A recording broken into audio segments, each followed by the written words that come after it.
Je m'appelle Marlène Juanita Kenom, épouse Héroux. Je suis secrétaire à l'organisation au sein de la coalition des OSC pour la planification familiale. Je suis également leader religieuse, c'est la raison pour laquelle je suis habillée en religieuse. Et alors, je suis présidente d'une ONG qu'on appelle l'Allo Bénin. Pour ceux qui se souviennent, depuis 2007, ça a été créé. Donc voilà ce que je fais. Le partenariat de Ouagadougou, pour moi, c'est un mouvement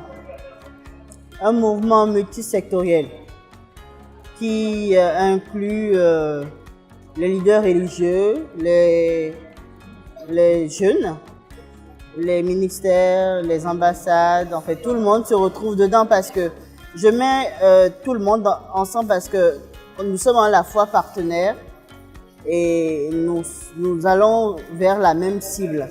Et cette cible pour nous, c'est les adolescents et jeunes, ce sont les mères, c'est en fait une tranche de la population bien identifiée. La leçon que j'ai tirée particulièrement en tant que religieuse, c'est que rien n'est impossible quand on met la volonté. Vous savez, le partenariat de Ouagadougou nous a permis à nous, les religieuses, de nous retrouver entre nous.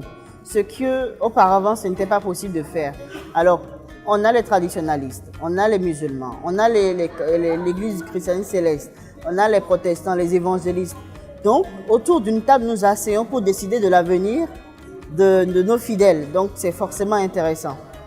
Alors, ce qu'on a pu avoir par rapport au partenariat de Ouagadougou, ce sont des vies sauvées. Des mamans on a moins de mamans qui meurent en couche. On a de moins en moins d'adolescents qui vont vers les grossesses non désirées ou des avortements provoqués. Et donc, ce que le partenariat de Ouagadougou est pour moi, c'est vraiment ce qui manquait. Le sel qui manquait à cette sauce-là pour que l'Afrique de l'Ouest puisse se retrouver. Et si nous continuons comme ça, c'est sûr que nous allons arriver à bon port d'ici 2020. Et c'est ça l'objectif. La situation du Bénin, je pense que la première des choses, c'est au niveau institutionnel. Il faut que les engagements que nous prenons au niveau national soient respectés. Que nous tenons parole, que les jeunes soient beaucoup plus intégrés ou inclus dans les stratégies nationales, dans notre stratégie nationale, et qu'on identifie réellement les besoins des jeunes et ensemble avec eux, trouver la meilleure formule pour leur bien-être. Il ne faut plus rien faire sans eux. Il faut les intégrer. Maintenant, au niveau des mamans, continuer à faire le plaidoyer, continuer à sensibiliser les femmes, les mamans pour qu'elles comprennent le bien-être de l'importance de la planification familiale.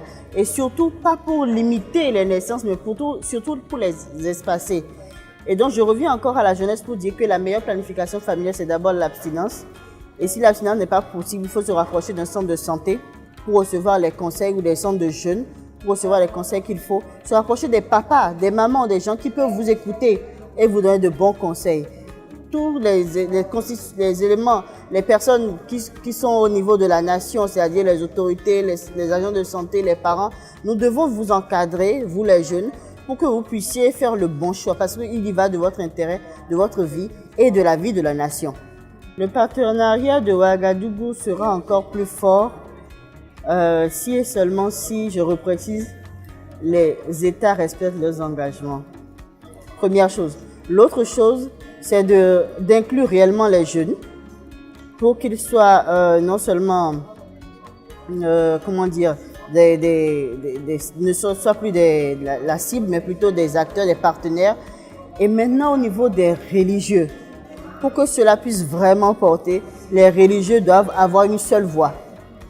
Parce que si aujourd'hui l'Église catholique pense autrement, l'Église protestante pense autrement, les christianistes pensent autrement, les musulmans pensent autrement, je ne suis pas sûre que nous arriverons à bon port. Parce qu'il s'agit de notre population, il faut que nous parlons d'une même voix pour que nos voix aillent plus loin et que les fruits retombent encore dans nos mêmes congrégations. Donc voilà, je pense que c'est important de le faire de cette façon.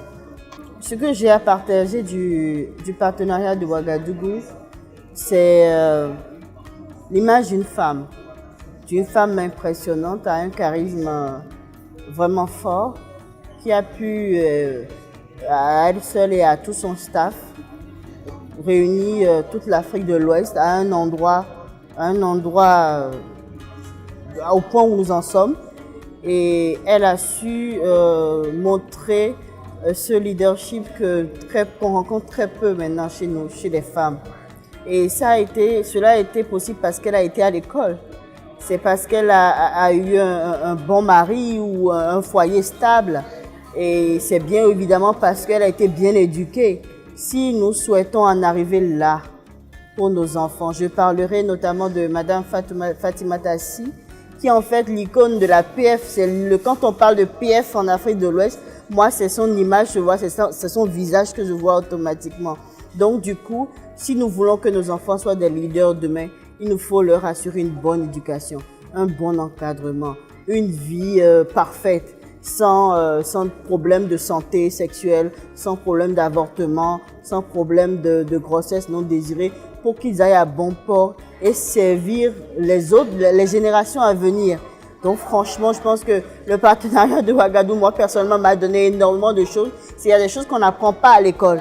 Il faut être dans la vie active, il faut être dans les forats, il faut être en action, il faut être une activiste pour apprendre des choses. Donc, je dis que c'est vraiment merveilleux. Je souhaiterais vraiment que ça continue, qu'on arrive quand même à atteindre nos objectifs en 2020 et que chaque État, chaque nation puisse encadrer les jeunes pour que l'avenir soit meilleur d'ici 2030, 2040 et autres.